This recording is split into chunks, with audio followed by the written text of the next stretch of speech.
Ravi de vous retrouver sur Arte. Bienvenue dans le Dessous des cartes hebdo, la version longue pour aller plus loin. Aujourd'hui, direction le lac Kivu, l'un des grands lacs d'Afrique à la frontière entre le Rwanda et la République démocratique du Congo. Paysage somptueux, mais aussi tragique, notamment parce qu'en 1994, lors du génocide des Tutsis par les Hutus rwandais, ces derniers jetèrent dans le lac Kivu certaines de leurs victimes.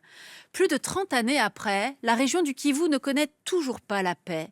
La division ethnique Tutsi-Hutu continue de structurer les oppositions régionales, vous allez voir, entre la RDC et le Rwanda surtout, mais en impliquant d'autres pays autour, le Burundi, l'Ouganda, le tout dans une région qui regorge de matières premières stratégiques, coltan, cuivre, or, ce qui est un atout, mais aussi une malédiction.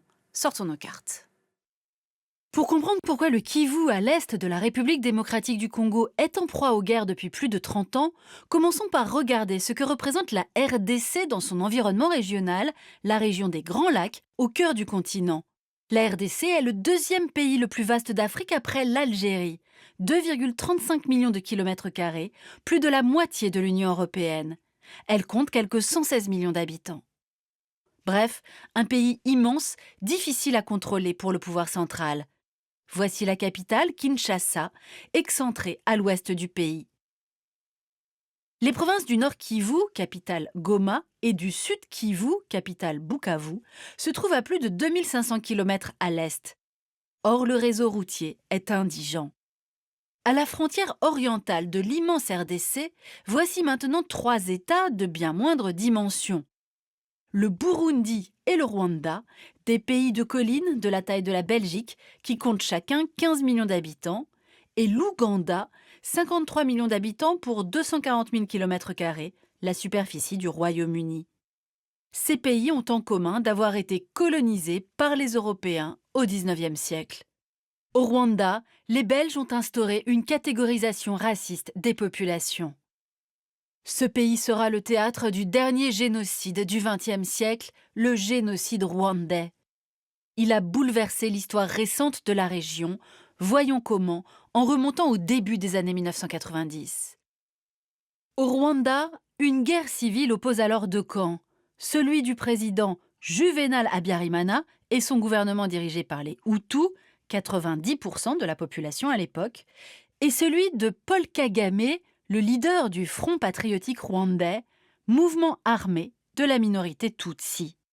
Les Tutsis ont en effet été chassés du Rwanda, notamment vers l'Ouganda, juste avant l'indépendance en 1962. Kagame veut obtenir par les armes le retour des réfugiés et le partage du pouvoir. En 1993, Habyarimana et Kagame signent un accord de paix. Mais le 6 avril 1994, l'avion qui transportait le président rwandais est abattu. Commence alors le massacre systématique et organisé par le pouvoir extrémiste Hutu des Tutsis du Rwanda. Le génocide, perpétré par l'armée, les milices et leurs compatriotes Hutus, durera 3 mois et fera 800 000 morts. Mi-juillet, Kagame et le FPR prennent le pouvoir à Kigali. Les génocidaires et des civils Hutus fuient vers les pays voisins. Un grand nombre se réfugie au Kivu, à l'est de ce qui est alors le Zaïre, fuyant les forces Tutsis. 1,2 million de Hutus s'entassent alors dans d'immenses camps autour de Goma et de Bukavu notamment. Ces camps de réfugiés deviennent pour Kagame de potentielles bases arrières des forces Hutus pour reconquérir le pouvoir. Les violences entre Tutsis et Hutus s'exportent dès lors dans cette région congolaise, d'autant plus facilement que les populations sont parentes de celles du Rwanda et ont été séparées par des frontières qui datent de la colonisation. Le Rwanda va alors s'ingérer dans la politique congolaise, ce qui entraînera 2 guerres régionales terriblement meurtrières. En 1996-97, la première de ces guerres aboutit au renversement du maréchal Mobutu par son opposant Laurent-Désiré Kabila avec le soutien militaire du Rwanda. De 1998 à 2003, la seconde guerre, appelée la Grande Guerre africaine, oppose cette fois le régime de Kinshasa au Rwanda, devenu ennemi. 8 pays de la région, soutenant l'un ou l'autre camp, y participent. Dans les années qui suivent la fin de cette guerre, le Kivu demeure le théâtre de combats permanents entre d'une part les forces armées de la RDC, alliées aux ex-génocidaires Hutus, et de l'autre, des groupes rebelles Tutsis présents sur le sol congolais, armés et financés par le Rwanda et par l'Ouganda, au détriment des populations civiles. Fin 2008, l'un de ces groupes Tutsis congolais, le CNDP, va contrôler pendant plusieurs mois une partie du territoire du Nord Kivu autour de la ville de Goma, avant de conclure un accord de paix qui prévoit l'intégration de ces hommes dans l'armée congolaise.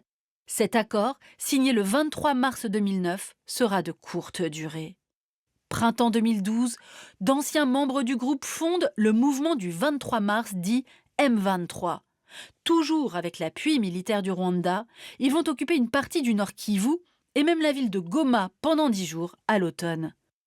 Un an plus tard, le M23 est finalement vaincu par l'armée congolaise et les milices Hutus, avec le soutien de casques bleus de l'ONU. Tandis que les cadres du M23 se réfugient en Ouganda, la région va connaître une période d'accalmie. En 2019, Joseph Kabila, le fils de Laurent Désiré, président depuis 2001, cède la place à Félix Tshisekedi lors d'une élection contestée. Le nouveau chef de l'État congolais se rapproche de son homologue rwandais, Paul Kagame, dans le but d'apaiser les tensions dans l'Est et de mettre fin au conflit. Il mène également une politique de détente avec son voisin ougandais, Yoweri Museveni, qui dirige ce pays sans interruption depuis 1986. Mais quand les deux pays lancent un vaste projet routier reliant le Kivu à l'Ouganda en évitant le Rwanda, puis lorsqu'en 2021, ils signent un accord militaire bilatéral, la situation se tend de nouveau. On l'aura compris, depuis le génocide des Tutsis du Rwanda, les guerres n'ont cessé de ravager le Kivu congolais. Or, cette région, elle regorge de ressources minières, on l'a dit, qui sont devenues stratégiques pour l'économie mondiale, des industries numériques aux énergies renouvelables. Et c'est ce qu'on va voir maintenant. L'Est congolais est riche de minerais précieux et stratégiques. Étain, or, diamants et 80% des réserves mondiales de colombo-tantalite, le coltan, indispensable à la fabrication des téléphones portables, ordinateurs et consoles, des panneaux solaires et des batteries électriques, parmi bien d'autres utilisations. En soutenant les rébellions Tutsis présentes sur le sol congolais, le Rwanda ne se limite pas à assurer sa sécurité. Il met la main sur une grande partie de la production de ce coltan, qui sera ensuite exporté dans le monde entier depuis son territoire, puis via la Tanzanie et le port de Dar es Salaam. L'Ouganda, pour sa part, exporte à l'étranger une grande partie de l'or produit dans les mines congolaises, en passant par le Kenya et le port de Mombasa. De plus, une partie de l'argent des minerais sert à l'achat d'armes et d'équipements, ce qui permet au M23 de défier les forces armées congolaises notoirement corrompues. Fin 2021, le mouvement reprend les armes et toujours avec l'aide des militaires rwandais de mieux en mieux équipés, il gagne rapidement des territoires face à l'armée congolaise et aux milices alliées. En 2023, avec d'autres groupes rebelles, il se structure en mouvement politique l'Alliance Fleuve Congo, dirigée par l'ancien chef de la Commission électorale nationale indépendante, Corneille Nangaa. Cette alliance affiche désormais son ambition de prendre le pouvoir à Kinshasa. En 2024, le M23 s'empare des mines de coltan de Rubaya. Ces mines, parmi les plus grandes au monde, produisent à elles seules 15 à 30% de la production mondiale de ce minerai. Elle lui assurerait un revenu de 800 000 $ par mois. Cette mainmise a permis aux exportations rwandaises de coltan d'exploser dans les mois qui ont suivi. Début 2025, au nord du lac Kivu, la ville de Goma, avec ses 2 millions d'habitants, passe à nouveau sous contrôle du M23, puis c'est le tour de Bukavu, au sud. Continuant leur avancée vers le sud en direction du Burundi, les rebelles occupent fin 2025 un territoire presque aussi étendu que le Rwanda, au prix de milliers de morts et de centaines de milliers de déplacés. Prochain objectif, l'ancienne province du Katanga et ses immenses mines de cuivre et de cobalt.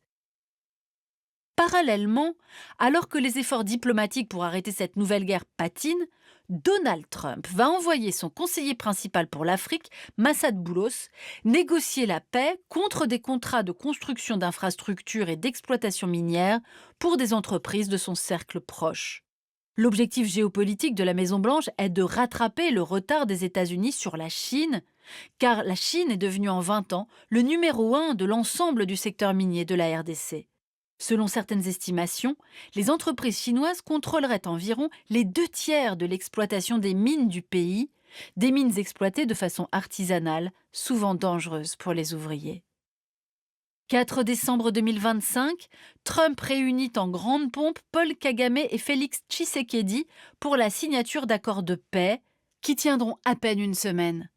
Washington et Kinshasa signent également un accord de partenariat stratégique offrant aux États-Unis un accès préférentiel aux minerais congolais.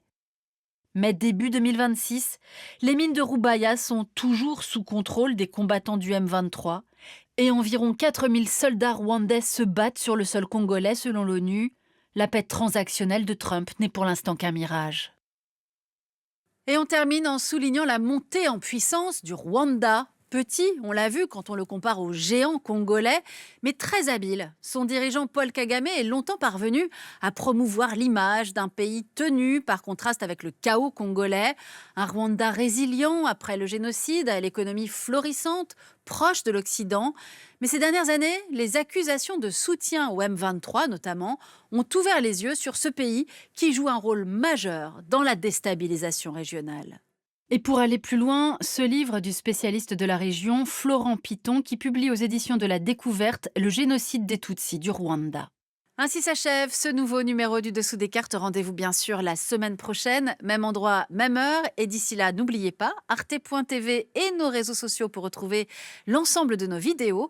Et puis abonnez-vous pour notre newsletter du samedi. À bientôt.